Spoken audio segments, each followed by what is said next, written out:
I don't think their intentions pure. I'm watching my brethren close. These girls wanna fuck, of course. Shout out Ria, I think she a real one. I fucked on YG's bedroom floor. Thank God that I finally made it. Boy, I was broke as fuck, so I broke the law. Got high as fuck and it opened my mind. I sobered up and I'm open more. Taking a pick and a front. Live yours, don't try be me and live mine. It's fine and say it outside when bro you're indoors. Right now it's my run, but as soon as I'm done, I'm giving my bro the torch. I made my name of a rap, but it's the trap with my bro never knows. Right now it's my run, but as soon as I'm done, it's the trap with my bro never need for phone calls. Had £1 million meet.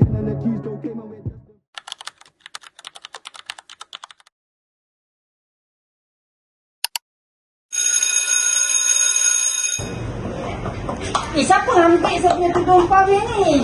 Korang ramai ni, saya potong kau punya markah prestasi ni. Tenang semua. Kita tengok dulu mana kita cari. Boleh tu Okay, berdasarkan susun atau habuk dekat almari ni, suspek rasanya lah ketinggian dia bawah daripada 160 cm.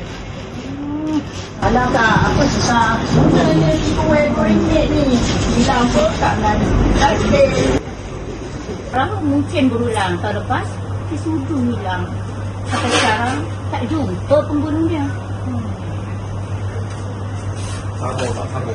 Mari kita bincang kau. Tarik nafas, lepas. Marah ni amalan syaitan kau. Dia tak tahu apa-apa. Saya baru balik dari surau. Kalau nak cek ke saya, silakan.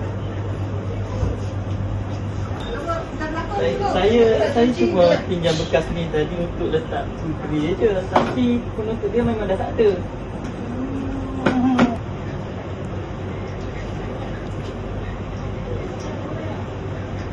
Mustahil. Berdasarkan cap jari kesan minyak sambal belacan, ini mesti kerja orang dalam.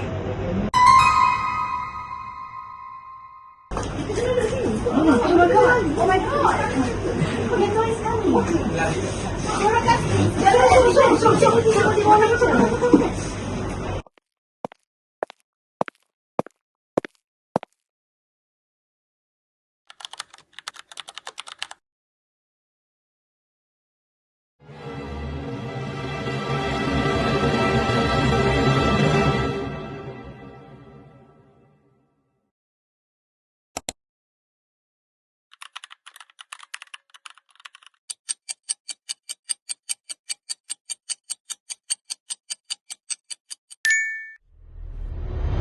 Apa bising-bising ni?